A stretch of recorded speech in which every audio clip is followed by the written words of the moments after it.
Une voix, on a parlé de la voix de Gabriel Attal qui était absent aussi hier, jeudi.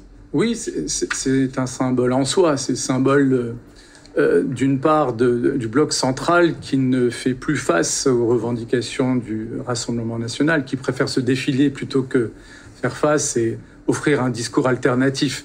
Moi, ce que je trouve intéressant, c'est le décalage entre la portée juridique du texte voté, qui est une portée nulle, ça ne change absolument rien à la situation, et de l'autre, l'exaltation, la jubilation. On a rarement vu ces derniers temps autant d'excitation parlementaire à la suite de l'adoption d'un texte. Et précisément, on ne comprend pas très bien le décalage entre d'un côté un texte qui n'a aucune portée juridique et de l'autre une telle effervescence. Ça s'explique par finalement les passions tristes qui animent ce type d'initiative. C'est un texte qui renvoie finalement à une construction idéologique qui unifie les droites, finalement. C'est en cela aussi que ça explique soit le vote des LR, soit les abstentions de certains ou l'absence d'autres parmi le bloc central. C'est cette unification autour d'une figure de l'ennemi qui serait celle de l'Algérien finalement, ou de l'Algérie plus largement, ce qui s'inscrit dans une histoire, l'histoire de la Ve République. Il suffit de rappeler que notre régime est né en pleine guerre d'Algérie, dans un contexte donc de conflit, d'une guerre d'indépendance, faut-il le rappeler, et certains, encore présents dans notre paysage politique, n'ont toujours pas tourné la page, restent animés par un sentiment de revanche, et c'est ce sentiment de revanche, ce ressentiment qui anime finalement ce type d'initiative et l'exaltation qu'on a vue. Alexandre Nikolic, c'est quoi votre objectif avec... Non mais je vais juste revenir sur ce qui avec cette réseau. Allez-y, si je peux me permettre, parce que la haine, elle est que de l'autre côté. Quand vous avez aujourd'hui un État algérien qui invente un nouveau régime. Vous avez le capitalisme, le socialisme, le communisme. Le gouvernement algérien, c'est l'antifrancisme. Ils sont obsédés et ils se construisent depuis 63 ans, depuis l'indépendance, sur un antifrancisme permanent. Je rappelle juste que c'est le seul hymne national... Je vais répondre. C'est quoi l'antifrancisme ? Je réponds, je continue, monsieur. C'est le seul pays au monde qui a un hymne hostile à une autre nation. Je rappelle les propos de l'hymne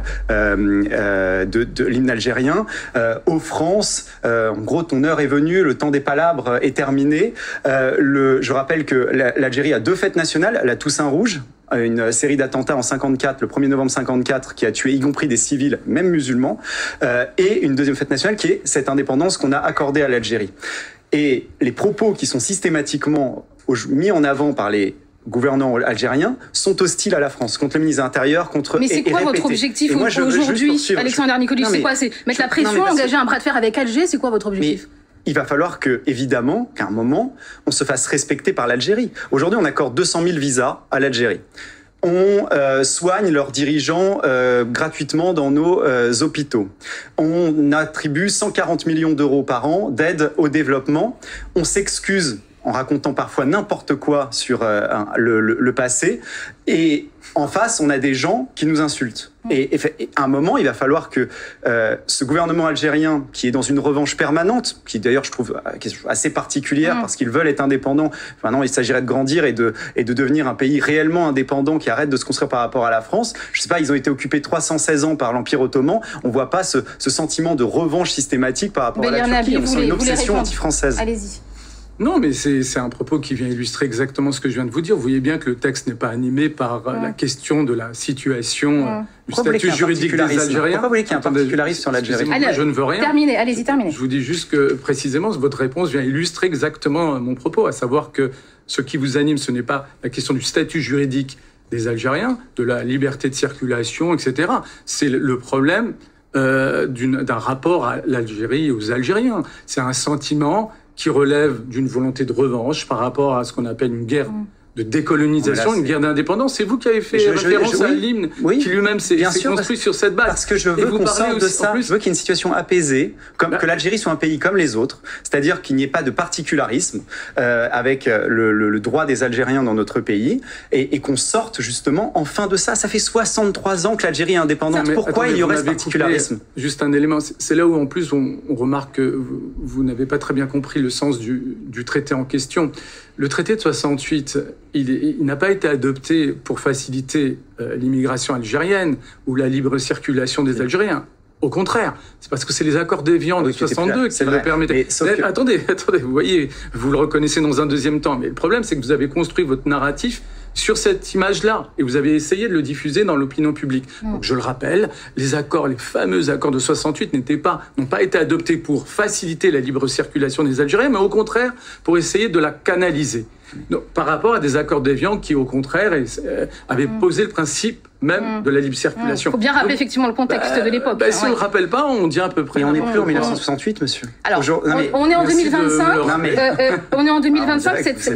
Sur le fond de cet accord de 1968, simplement sur le fond de cet accord de 1968, aujourd'hui en 2025, que faut-il? Est-ce qu'il faut? Qu'est-ce qu'on peut quel regard vous en portez, vous? Écoutez, ce qui est intéressant, par exemple, c'est que l'un des éléments qui a nourri la montée en puissance du débat autour de ces accords, c'est la question des OQTF. Qu'il y a un problème dans le comportement du régime algérien ou de l'appareil d'État algérien vis-à-vis des OQTF algériens renvoyés dans leur pays, on doit assumer ce problème qui doit être résolu à travers les relations diplomatiques entre la France et l'Algérie. Or, attendez, juste un élément, c'est un point qui n'est pas traité par le traité de 68, encore une fois. Donc vous voyez bien comment on a saisi un texte pour essayer de traiter de problèmes de fond qui n'ont rien à voir avec ce texte. Donc on perd du temps. Il faut rappeler le texte, si vous permettez. Non, mais juste un élément. Non, mais on peut être d'accord sur le fait que les OQTF, oui, bien sûr, un problème.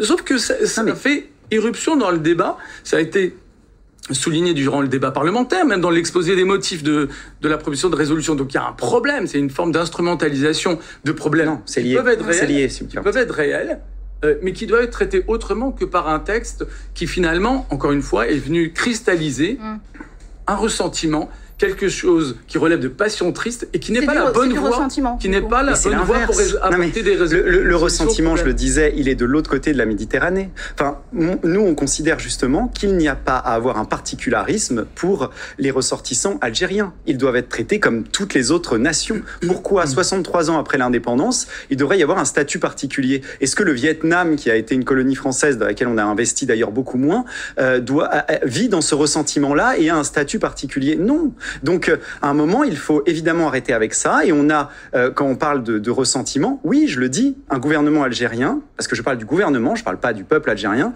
qui se construit, parce qu'ils ne sont pas capables d'élever leur peuple aujourd'hui, de faire que l'Algérie se développe, qui se construit contre la France. À essayer systématiquement, je suis désolé, monsieur. Mais le problème, c'est que ce texte illustre le même comportement. Vous voyez, pas du tout. Parce que justement, on veut faire en sorte que l'Algérie soit un pays comme un autre. Pourquoi vouloir être, et moi je suis très content que l'Algérie ait été indépendante. Je regrette juste que parce que parfois, et je vois le gouvernement algérien qui parle de génocide régulièrement, je rappelle juste que quand on arrive en 1830 pour mettre fin à la barbarie des barbaresques, justement, à l'esclavage barbaresque en 1830, il y a 2 millions d'Algériens musulmans, quand on repart, ils sont 11 millions, quand on parle de génocide, et qu'en revanche, il y avait 1 million d'Européens en Algérie qui ont été obligés de fuir. Je rappelle qu'après 62, 3000 civils ont été tués. Voilà, ils ont été obligés de fuir. Le vrai génocide, c'est ça. Mais bon, après, vous voyez, on en revient au ressentiment. C'est la question du ressentiment. Il y a le ressentiment dans les deux sens. Attendez, on va écouter. Vous avez parlé, on va écouter Bélir Nabli. Je veux juste dire que c'est pas ressentiment. Je veux juste dire que moi, je réponds par ça parce que le gouvernement algérien aujourd'hui fait passer ce message-là à son peuple et fait croire justement que la France a été coupable d'un crime contre l'humanité, d'un génocide, et qu'il faut se construire par rapport à ça. Et il faut qu'il sorte absolument de ça. Ce texte permet justement de faire en sorte qu'il n'y ait pas de particularisme avec l'Algérie et que l'Algérie se construise sans un lien aussi particulier. Ok, Bélir Nabli, allez-y. 2 éléments. Alors, laissons le gouvernement algérien aux Algériens d'une certaine manière. Mais moi, ce qui m'intéresse, c'est à la fois le déni, parce que vous balayez d'un revers de main l'histoire de la colonisation française. Et là, pour le coup, il y aurait à dire, mais je ne vais pas revenir dessus. Les historiens ont fait leur travail. J'invite nos concitoyens à s'y intéresser. Deuxième élément, beaucoup plus intéressant, vous essayez de normaliser les rapports entre la France et l'Algérie. Le cas même de l'Algérie, dans notre perception, c'est impossible. C'est impossible. C'est une forme de déni également. Et c'est d'autant plus impossible, je dirais, de la part d'un membre du Rassemblement national, dans la mesure où, dois-je le rappeler, est fondateur de votre mouvement, pour une grande partie d'entre eux, étaient favorables à l'Algérie française, premièrement. Que Jean-Marie Le Pen, non mais laissez-moi, non mais je vais y revenir. On est en 2025. Alors, la leader de votre parti s'appelle Marine Le Pen. Oui. Son père a procédé à des actes de torture durant la guerre d'Algérie. Donc, à partir du moment où vous avez ce passé-là, forcément, la relation avec l'Algérie française a eu des mots très durs par rapport à ça. Mais on peut parler des années 50, monsieur. Vous ne comprenez pas. On est 70 ans après. Vous dites qu'il faut normaliser. Je vous dis que de fait, la France est sortie de son la situation ne revient pas sur l'invasion romaine. Ne peut pas être normale ou normalisée tant que, premièrement, précisément, des faits historiques ne soient pas admis de part et d'autre, sur un passé qui pèse sur notre capacité à nouer des relations diplomatiques apaisées. C'est pas le passé, c'est le présent. Le problème, on va revenir. Le problème, c'est le présent. Parce que votre texte est animé par le passé. Vous savez que cet accord franco-algérien, c'est le rapport Rodwell qui vient de sortir, un député macroniste, qui a dit que ça coûtait environ 2 milliards d'euros par an. On va revenir sur le fond de cet accord, parce qu'il est 11h30. Et le président algérien Tebboune Belirnabi. De fait, effectivement, il y a une crispation, une dégradation des relations franco-algériennes. C'est dommageable pour les deux pays. Je pense que les deux pays ont intérêt à renouer une relation constructive parce qu'ils y ont intérêt, pas seulement pour une posture un peu morale ou en lien avec un passé qui nous lie intrinsèquement. Non, nous avons des intérêts réciproques à pouvoir développer, notamment sur le plan économique, énergétique, etc. Donc il y a des intérêts mutuels qui devraient nous pousser à relancer notre relation. On sait comment cette nouvelle a été reçue en Algérie, cette idée de renégocier les accords. Est-ce que ça risque pas justement de rajouter encore de la tension à la tension ? Oui, alors je pense qu'en plus, précisément, c'est moins pour le fond ou par rapport au fond ou des enjeux. C'est plus sur la forme. Encore une fois, et donc ça, on perd du temps en essayant de cristalliser la relation autour d'une dimension mémorielle par rapport à un passé particulièrement lourd.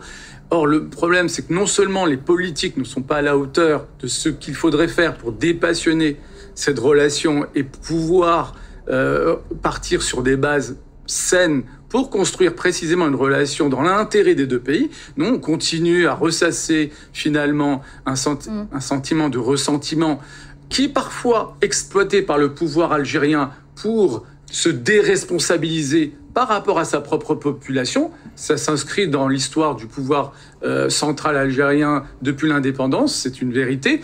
Et malheureusement, du côté de la France, nous avons aussi des forces politiques qui mobilisent la figure de l'Algérien, la figure de l'Algérie, pour incarner une espèce d'ennemi, soit intérieur, parce que nous avons des binationaux, des franco-algériens qui se retrouvent pris en otage de ce type de discours, et nous avons également, plus largement, l'Algérie qui est régulièrement stigmatisée par un discours qui tend à la réduire à une forme d'ennemi stratégique, ce qui est dommageable, encore une fois, dans une perspective prenant en compte des intérêts de la France. Sur la renégociation de l'accord, vous êtes d'accord quand même qu'il faut à un moment donné que la France et l'Algérie se parlent, qu'il y ait un dialogue? Le président de la République, l'article 52, lui permet justement de casser cet accord et donc on peut, nous, de manière unilatérale, casser cet accord ou le renégocier, c'est ce qu'a évoqué... Non mais il y a deux options possibles. Donc après, c'est au président de la République de choisir. La dénonciation est conditionnée quand même, formellement. Mais alors, si on veut être précis, effectivement, sur cet accord-là, comme il avait été passé par une loi, il peut y avoir un doute constitutionnel s'il faut, après que le président de la République suive l'article 52 et revienne sur cet accord, peut-être qu'il faudra une loi ensuite pour confirmer comme il était passé par une loi. Mais là, on est sur un débat juridique et technique. Mais pour revenir sur le fond, moi, je ne sais pas ce que la France peut faire de plus. Je le disais, hein. On s'est excusé, je me souviens de Darmanin qui était allé sur un socle des martyrs du FLN. On a M. Macron qui avait dit que la colonisation était un crime contre l'humanité. On accepte presque, là, on voit 2 Français qui sont pris en otage. Je pense à Christophe Glaise qui a juste interviewé un président Boualem Sansal. Ou Boualem Sansal qui sont des prisonniers qui sont prisonniers, pas pris en otage, en prison. Oui, pour moi, ils sont... honnêtement, c'est quasi une prise d'otage, oui. Parce que sur le fond, il a pris 7 ans. On va voir l'appel, Christophe Christophe Glaise, mais il a juste interviewé un président de club de foot. Et on a un régime qui continue ses déclarations hostiles, alors que moi, je ne vais pas parler du passé. Mais il y a des déclarations hostiles de la part de l'Algérie. Juste dire que moi, je m'en fiche. En fait, j'ai pas de lien avec l'Algérie, j'ai aucun ressentiment envers l'Algérie. Je me fiche juste sur des faits actuels. Et quand vous avez, je vois systématiquement un pays qui a des déclarations hostiles aux nôtres, qui ne reprend pas ses OQTF, ça pourrait vraiment nous soulager. Hein. Rien que les prisonniers, rien que ceux qui sont en prison, les délinquants algériens. Simplement. Vous savez qu'on est passé, il y a une augmentation de 117% en 10 ans du nombre de prisonniers aujourd'hui algériens dans nos prisons pour des faits parfois très graves. On est à plus de 4000 ressortissants algériens. Ça permettrait de libérer des places de prison. Allez, merci Alexander Nikolic. Un mot simplement pour finir, parce qu'après on va passer à la suite, simplement sur le cas des deux Français, Boualem Sansal et Christophe Glaise, qui sont emprisonnés. C'est une très belle illustration du hors-sujet autour de ce sujet précisément. Le traité de 68 n'a rien à voir avec les exemples que vous donnez. Vous voyez, donc vous voyez que ce n'est pas du tout la bonne. L'Algérie ne joue pas le jeu. Hors-sujet. L'Algérie ne joue pas le jeu. Vous voyez, vous avez fait adopter une résolution. Vous avez fait adopter une résolution sur un traité qui ne traite pas des questions que vous soulevez. Et parce que je n'ai pas parlé ça veut bien dire que le sujet est ailleurs, que le sujet est de nature symbolique, vous avez parlé. Allez-y, terminez ce que vous voulez dire. Et que votre moteur, le moteur de votre démarche est de nature idéologique. On a un problème avec ce n'est pas la bonne voie pour reconstruire une relation. Pour reconstruire un dialogue, effectivement, c'est compliqué de part et d'autre. On a compris que vous n'étiez pas d'accord et qu'on n'allait pas vous mettre d'accord sur ce sujet ce matin sur France Info. Merci en tout cas. Absolument. Merci beaucoup à tous les deux d'avoir accepté de participer au 10-12 ce matin.